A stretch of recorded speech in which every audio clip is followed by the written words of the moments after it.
Hello, hello. Welcome back to another podcast recording of the Purpose. Oh my gosh, I almost forgot the name of my podcast. I did that the other day too. The Purpose and Pixie Dust podcast. In my defense, you guys know I rebranded, so I have to get in that gear. And actually, our guest today is one of the ladies who helped me with my rebrand. So you've heard me talk about her before. I'm super excited for you to know Courtney. So Courtney, thank you so much and welcome to our show. Yes, thank you so much for having me. It's obviously an honor since I did some work with you for you. And I've totally done the same thing that you just did because I too changed the name of my podcast and I you have to get in the rhythm of it. Yeah, you do. And even I batch my episodes, so it's been a while since I have recorded another batch of them. So it leaves your mind briefly for a second. Yep. So Courtney, tell us all about you, who you are, where you're from, what you do, and we're just going to dive right in with your story. Yeah. So I'm Courtney Wendzicki. I am a wife and a mom. My husband and I have been together for 5.5 years, almost married for 5.5 years. We have a 4-year-old son. We have a dog, and about me professionally, it's a very complicated story. So we'll see, if much of that needs to come up. But right now, what I do is I'm a full-time entrepreneur, small business owner. My business is Confetti Media, where it's kind of twofold. It's I have two silos of the business. One is the branding and design aspect, where I do what I did for you, helping people with brand kits, their podcast designs, logos, etc. And then the second silo of the business is social media focused, where I will help you with your Instagram strategy, your posting strategy, or your content creation. Okay, I love that. So tell us how did you get into branding or Instagram? I feel they're connected, but I also feel like they could also be two sides of things. So I feel like there's a good story there on how you got to it. Yeah. So for me, it's just a common an interest in both, right? I'm interested in both. And what's interesting is if we go back, all the way to when I was in college and stuff, and I had this interest in communications, marketing, my degrees in public relations. I thought that I wanted to do something in that realm. But then it's one of those things where it's after college, I got stuck in just the normal corporate culture, grind, or I don't know if grind is the right word, but just I got one job that was not in any of those fields. And then I just continued to progress further and further away from those types of things. Further from a natural pivot away. Yeah, it wasn't intentional, but it just gradually took me away. But then I would find myself in no matter which job I did, if there was anything. So typically what I would land myself in is office manager, or secretary, or somebody who's kind of has the ability to do miscellaneous types of tasks. And so I'd find myself volunteering and or doing things oh, can you assist us with our Facebook page? Or can you design the company newsletter? Or can you, make a pretty flyer for the Christmas party? So it's the little seeds kept being planted no matter which job it was that I had. And so then when it came time for me to create my own business, I was like, can I do both of those things? Can I do both things and just make it my business? Yeah, I love that. Well, because you'd already been building up that skill set and it was something I'm assuming you really enjoyed. Yeah. Right? Because I feel like I can feel that energy in your Instagram and just from working with you. And then I love that you just kind of made it your own because you combined those two things. Now, have you always had both sides of your business or have you just added on one? Did you start focusing on one or did you do both at the beginning? I feel like I did both pretty much right from the get-go. I think actually the branding and design came first. And it wasn't that I didn't enjoy it and or love doing it, but it was more just so people were complimenting me on my podcast cover specifically. It was, and I was and then complaining that they didn't want to make their own. And I was like, well, I'll make your own. I'll do it for you. I like doing it. So then that kind of started and just let me do this for you. And I can earn a little money on the side from doing that. I love that. So your podcast actually came first. Yes. Podcast was before. Okay. I wasn't aware of that. Okay. Tell us how the podcast came about. Yeah. So my business launched in December of 2021. So we're about 10 months into that. My podcast, I started in June of 2020. Oh my gosh. So about the same time as mine. I was July Yes. 2020. Yeah. Yes. Okay. And at that time, I knew because of just being in the personal development space that like, oh, I want to do my own thing. I want to be an entrepreneur. But as we so commonly hear, it's like, but I don't know what that thing is or what I would do. That's So it's like, I'll interesting. just do the podcast in the Yeah. meantime to be like a fun hobby. Yeah. So I actually sort of the same way with my business. Like I did a free group first because I was talking myself out of the podcast, and then I did the podcast, and then I'm like, okay, now I need something that I can send people to or a way people can work with me. So my journey kind of I guess progressed in that same way. That's so interesting because I haven't heard many people that did the podcast before they had, a business, like a product.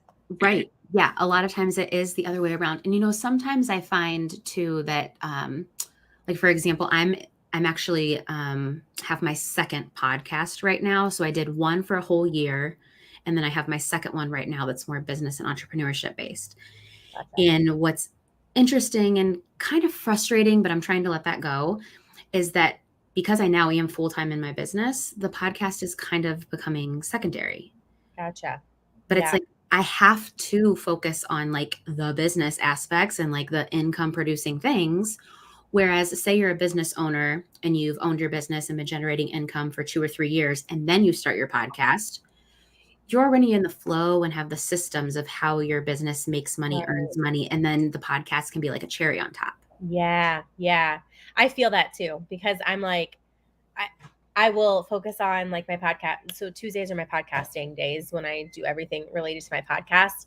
And then I'll feel super like accomplished in my business. I'm like, except I didn't do anything today to actually earn money. Right. I'm Yeah. like, I've got to do that at some point in time. Mm-hmm. So I totally feel that. So what are some ways, I guess let's just transition to that. So what are some ways that you set up your schedule, or do you not? Like, are you still working on that with, balancing? Because I know you do a lot with your kiddo too. And I feel like you're doing all the things. So what does that look like for you? Yeah, it's been specifically over the last 5 months since I've been full-time. It's been something that is ever changing. It's kind of like this puzzle that I'm continuing to like take apart and put it back together to see how it works best. Like I have toyed around with the idea of, okay, like just this one day a week is going to be my podcast day, something, to that effect. Right now, what I'm trying to look at, I actually have it up on my wall in front of me, is like a number of hours per week per thing. And so then when I go to schedule in my calendar, I'm like, okay, wait, you already have like 5 hours of one-on-one client stuff. You can't do any more one-on-one client stuff this week. Yeah, that makes sense. Well, and especially with you, since you do have so many of those one-on-one projects. And I know we chatted about this in the DMs where you were like, I'm going to start a wait list because I can only take a certain number of people. And I think that boundary is probably super important for you with your business model. Yeah. And I think that until I figure out what's the thing that's the most profitable, what's the thing that brings me the most joy, right now I'm still really figuring that out. Yeah. Yeah. Well, you're only 5 months into Yeah. full time too. Like, I feel like that's totally allowed. Yeah. I feel though that like me, like a year and a half ago would have been like, wouldn't have thought that was okay. Right. Right. Well, and that's part of our growth as just as humans, right? Yeah. With that personal development piece, and also our growth as entrepreneurs, just making sure that we allow that grace for ourselves, right? Yeah, 100%. So I know you do a lot of personal development work. What does that look like, or what has that looked like for you? And how has that been important in your journey? Yeah. So I started or got into that realm at the end of 2019. And my goodness, in hindsight, what a freaking blessing, because then 2020 happened. And like, if you're somebody, like, I feel like a lot of the women who listen to your podcast are then also like personal development. I don't want to use the term junkies, but like, we love it. We listen to the podcast. Oh, yeah. We read the books. Like, most of us are. If Yeah. we're listening to a podcast, yeah. And without just that constant encouragement, positivity, I don't know. And for me specifically, it wasn't just like, oh, 2020. It was also being a new mom. My son is 4, so I had him in the middle of 2018. And quite frankly, it's just been one of those things that like, I just don't like, there's some mothers who are just like, oh, I'm like naturally meant to do this. Like, I'm so good at this. Like, being a mom is the best thing ever. That's not me. I actually really struggle with it. It's really hard. I love my son to pieces, but I just mentally, I don't feel that I've been able to handle it in the way that I wish I could or would have. In personal development, specifically being able to connect with other moms in the personal development space has been like just the best relief ever to make me feel like not alone. And it's also one of those things too, where I feel like anytime you're doing like hard work or working on yourself, you kind of maybe like step backwards a little bit before you step forwards, or the whole concept of like, I did an Instagram post about this, like pulling the arrow back before you then release it and it propels forward. I feel like that's what personal development feels like sometimes. So it's like you got to get down to the hard, nasty stuff to then get to the really good stuff. I feel like there's so much in our lives that is like that too. You know, we have to go through like the challenges and stuff to get better, to get to that next level the majority of the time, whether that's, you know, it's going to look different for everyone. And I think that self-awareness that you were just talking about your motherhood journey, and you know, I think that's one of the things that I know I really connect with you with, and I'm sure a lot of other people do too, because that's the stuff that a lot of people is not willing to share, you know, Yeah. like how many people are willing to share that like being a mom is hard, and not just hard and like, I guess like the normal things that people are talking about, if that makes any sense, Yeah. you know what I mean? Like, it's okay to admit that you struggle with it and that it's not been the Yeah. happiest, best times all the time. I think that's, I commend you for that. I don't know Yes. how else to Thank put it. you. Um, and I think my own journey with personal development, I'm not a mom, but I know it helped me in my day job a lot because, you know, I'm a teacher, and a lot of the stuff that we're encouraged to read is like teacher books, like how to be a Mhm. better teacher, how to be a better educator, students, which I think all that's important, just like, you know, your typical business book is important, but Right. those ones about leadership and yourself and your energy and all of that like completely shifted how I responded to people. I'm like, these are the books that people need to do. Like, you know, and I'm not saying that I'm perfect by any means, but I'm like, it has helped so much with how I react and how I process things and who I blame for things, if anyone. And, you know, taking that, like, just that awareness, that self-awareness, I think is so huge. Yeah. I think that that's honestly one of my biggest like takeaways or like growth things that I've seen from personal development is the awareness piece too. Like I might not know what to do about it or what to say, but I'm aware of it. Yeah, yeah, and I think just our society and you know, in a whole, I think that is one of the huge things that is missing Hmm. from a lot of people, is just that awareness. And because with that awareness becomes that, you know, that responsibility, and like the responsibility is on us to either change our perception on things or actually change the thing, like do the Yeah. work, do the do, you know. Yep. Hmm. Totally agree. Now, what did it look like for you when you finally became a full-time entrepreneur? Was it like a cut and dry, like, we're starting this? Was there a reason, you know, did something Um, draw you to that? yeah, no, great question. I feel like that, and everybody wants to know that, right? Like, how did you do this? So I had in the summer of 2021, my husband and I had decided that I would go from working full time to part time at my regular job, my corporate job, my office job, call it whatever you want. Um, so that was the first step, I guess you could say, was going back full time to part time, mostly so our family could learn to live financially on less income. Which is so smart, I think. Yeah. Like, everyone who says that they did it like cut and dry, I'm like, "Ooh, girl." Yeah. Then that's a lot of pressure to replace. No, I Mhm. don't care Yeah, what you make. If you make right, 30,000 a year or 100,000 a year, that's still a lot of pressure for you to all of a sudden just make up that income. right. Agreed. So that was the first step. And then the second step for specifically when it became spring of this year was twofold in that one, it was going to be tax return season time. So we were like, okay, we'll fund my business on the back end with tax return, which my husband and I have always gotten. And this is where there's like a fun plot twist. And then the other part was my husband was going to be getting not a raise, but a bonus at work that was promised. Granted now in hindsight, it was just verbally. But so what happened was I left the part-time job, and not only did we not get a tax return, but we actually owed, and my husband didn't get his bonus. What? No. Okay. Keep going. Like, what? I just knew when you were saying this, I was like, oh no, this is not going to end up well. Mm-hmm. Okay. So we just talked about having no pressure on you. So now so there's now the pressure, even though, and like, I'm all about transparency. So I was making from my part-time job $1,800, $900 a month. That's what I was bringing in. The money between the tax return, which we had always gotten, always. I don't know what we did different. And then the money from my husband's bonus was going to set us up for a solid 2 to 3 months. Worst case scenario, if my business didn't make any money. Okay, well, now I have to make money. Yeah. Okay, so what did you do after you had your oh shit moment? Yeah. So yeah, I definitely had an oh shit moment. So I had launched my first offering, which was an intro to Instagram course prior to leaving my job. That was in the middle of February. And so I just went balls to the walls and was like, okay, I'm going to continue to offer this month after month.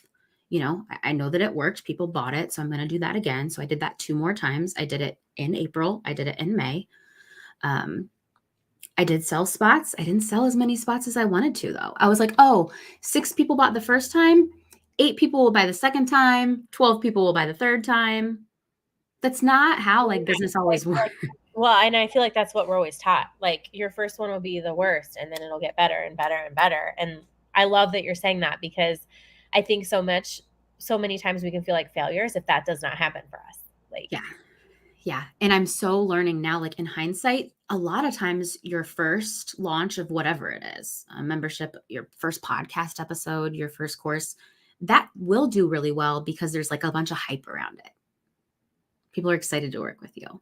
But so I did that. I ran that for 3 rounds, and then I did a super crazy thing. And while we didn't have any money, I enrolled in a program that cost thousands of dollars that was going to help me strategize and figure out how to do this whole thing, because I wanted to learn, and I wanted to learn quick, because I did not want to go back to working for somebody else. Okay. Before you dive into that, well, kind of about that. That program, was that your first time paying someone to teach you? Was that your first coaching experience? Second. Okay. Mm-hmm. Okay. When was your first?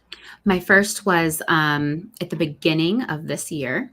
Keisha, whom we both know. Oh, yeah. Uh-huh. Yeah. Her program, Side Biz School, was my first time investing in something. Gotcha. Okay. All right. So then we went to the second program, and it was a super scary investment. Mm-hmm. And then what happened? I'm literally talking so when I say, my husband didn't get the bonus, we had to owe on our, for our taxes, et cetera. We also have been on this debt paying journey. So we are just throwing money in a great way, but our choice to throw all of our money at debt. So when I tell you, I didn't have money in a savings account that I bought this program. I didn't. I bought this program on a payment plan where you pay weekly. I was like, if I have to go DoorDash this week to pay for next week, then that's what I'll do. And the program ended up being, just the best thing ever. The best thing ever for myself personally and professionally for my business. Okay. Why is that? Tell us all the things. So what the program did, I think, first of all, something I've really learned too, and for pricing for my own things and advice for women listening, people need to feel kind of stretched to then show up. Hence, how many free Facebook groups are there that you maybe don't show up to? Yep. I mean, yeah, if there's valuable content and stuff, like you will. Right. But how many of them are there to whereas maybe if there's I mean, I'm not a part of one, but say there's a Facebook group or something that you're a part of that costs like you $80 a month. You're probably going to make sure you show up for that stuff versus the free stuff because you're like, it's free. I'm not invested. Exactly. So because I knew I had so much money on the line, this particular program, there was 3 calls every single week. Oh, wow. Which is a lot. Yeah. Yeah.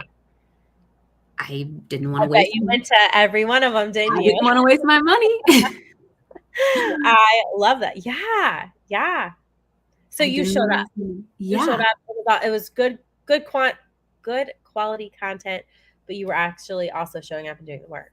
Yeah, because you could, and there was many people. So this particular program, my class that went through it, there was 50 or 55 of us. Oh, wow. Okay. There was probably a third of the people that go through or went through and they didn't see results or see anything. Right. Because it's just kind of like, oh, I'll show up to one of the 3 calls each week. Oh, she assigned homework, but I I have a family and I have another job. So I'm not going to do the homework. Yep. But if you do the homework, you can see results. And the whole premise of this particular program was to create a group coaching program. Okay. And while I did that, I also just tried so many other things throughout the process of just taking messy action. Yeah. I hosted a VIP day or offered a VIP day for the first time ever. I didn't even know what that was or that I could do that. And it's just essentially offering 3 to 4 hours of my time to help somebody with their Instagram strategy. Yeah. Yeah.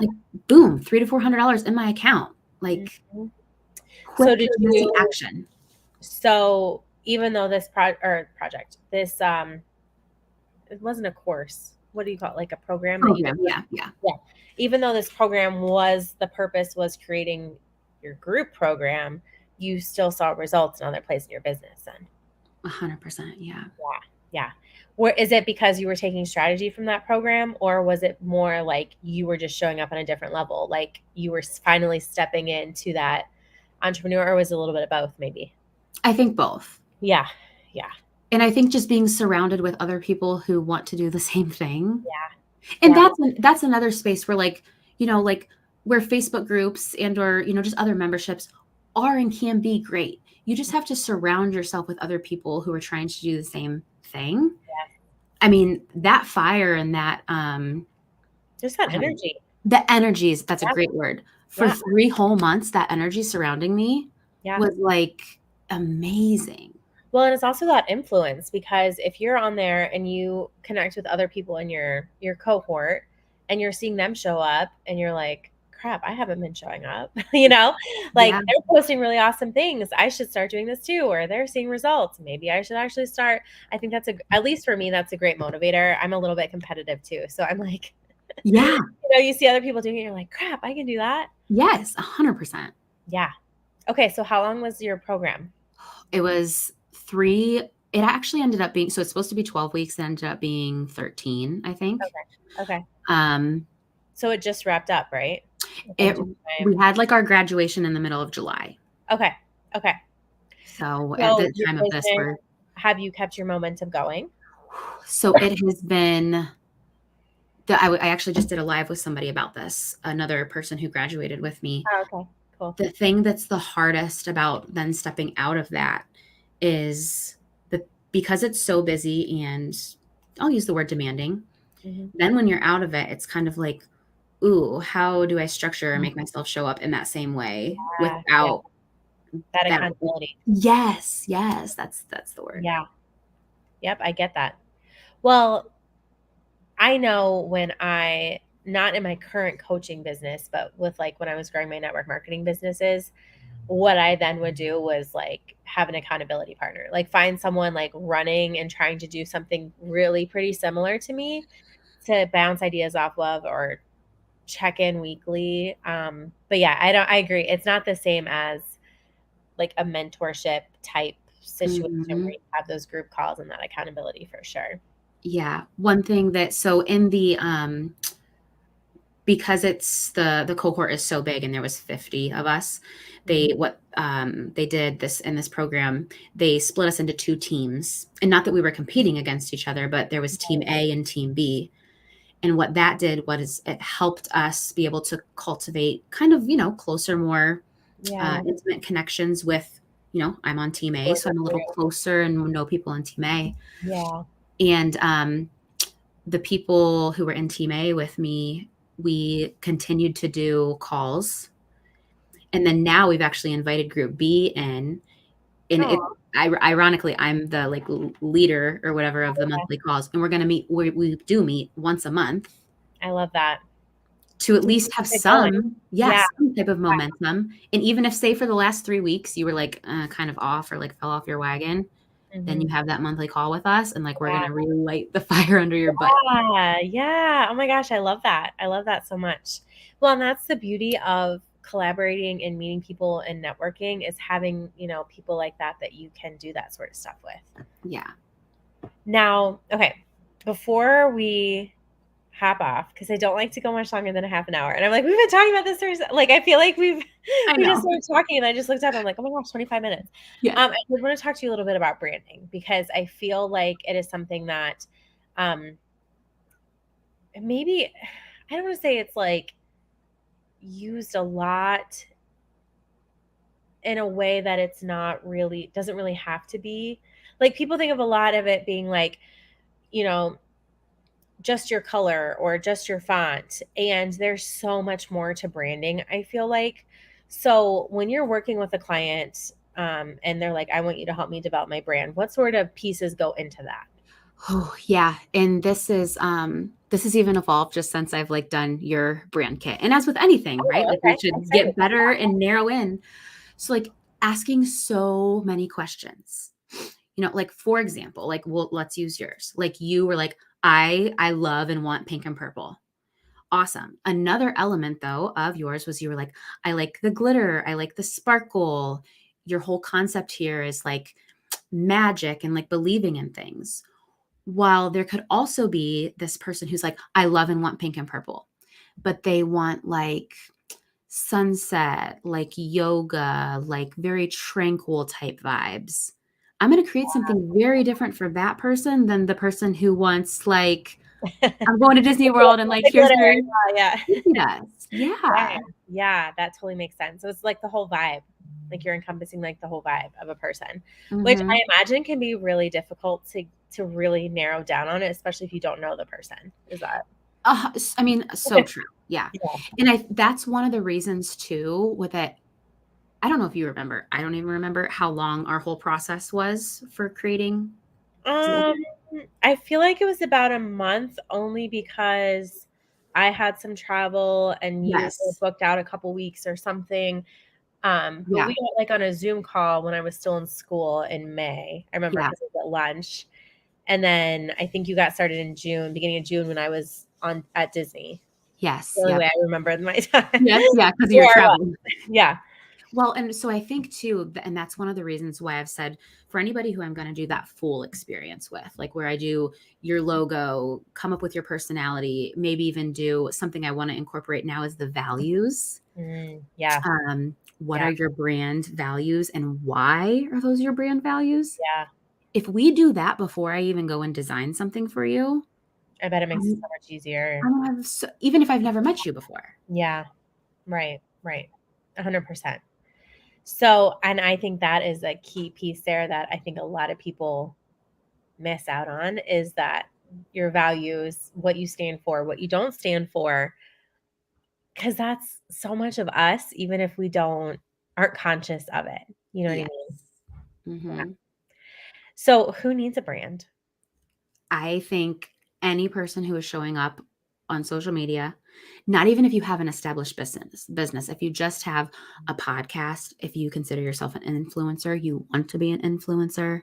Yeah. If you have a blog, I mean, you don't need to be making money to have a brand. I think that the word brand and business should live separately from one another. Yeah. I love that. Well, and I know when we were talking about the Purpose and Pixie Dust brand. But I'm like, it's basically me. Yes.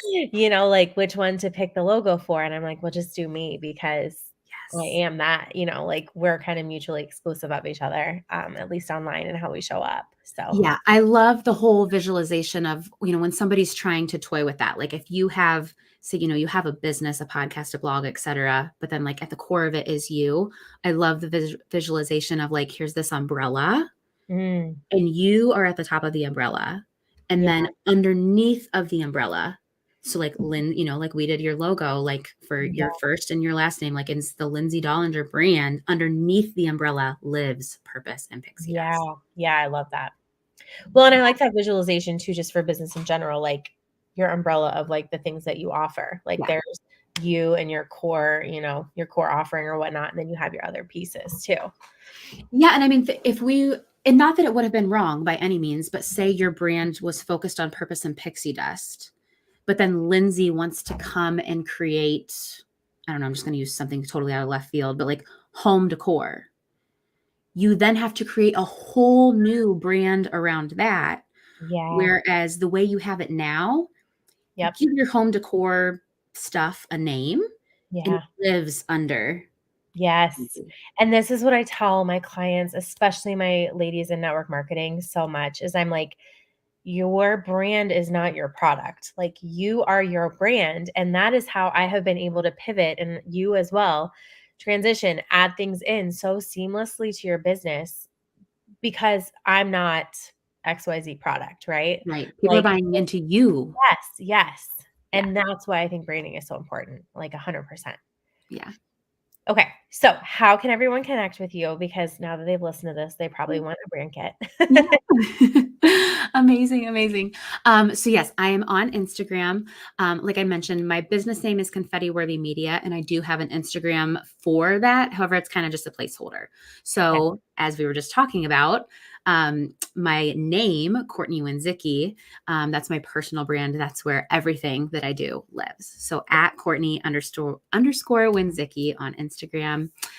Is where you can come find me. And literally the link in my bio has connections and informations for everything that I do, from the brand kit to the social media strategy stuff.